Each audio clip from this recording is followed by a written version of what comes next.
Focus sur la vue en plan des réseaux colorés. Quand on vient d'arriver en ville et surtout dans un nouveau lieu, on passe son temps à demander son chemin, à regarder les réseaux des tramways, le nom des rues, les emplacements de telle ou telle administration ou adresse importante. On arpente les rues, le plan déplié sous ses yeux, regardant à peine la vraie vie extérieure, mais se laissant guider par cet itinéraire graphique qui se déroule sous nos yeux. Il y a un peu de ça dans la toile de Gérard Fromanger, sa passion des rues et des déambulations humaines. Il laisse une trace imaginaire de tous ces va-et-vient fictifs ou réels, sorte de tracé des pèlerinages à garder en mémoire. Il laisse des vides aussi pour d'autres aventures, des lieux vierges, secrets et silencieux. Chaque marcheur est associé à une couleur, une émotion graphique et colorée. Celui-ci a marché en dansant, le cœur plein de joie. Celui-là plutôt à reculons, comme un écolier rêvant d'école buissonnière. Et tel autre, encore autrement.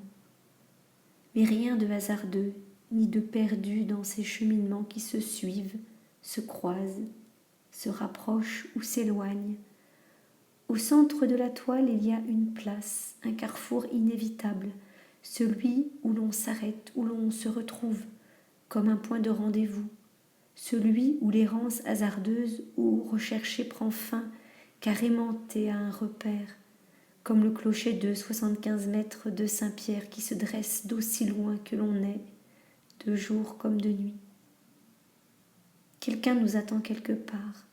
Sur l'œuvre de Gérard Fromanger, ce lieu de tous les croisements et de toutes les rencontres se dessine, comme un œil à la pupille ronde et attentive.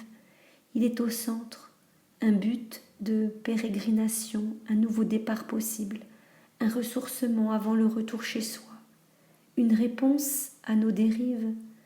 Ce carrefour des nations, comme l'étoile de l'Avent qui nous guide, nous indique le lieu de notre crèche imaginaire, où il sera bon de nous poser, de déposer ce que nous portons de trop pour adorer et offrir notre joie et nos cadeaux intimes, l'encens d'une prière, la myrrhe de nos deuils et misères, l'or de notre hommage.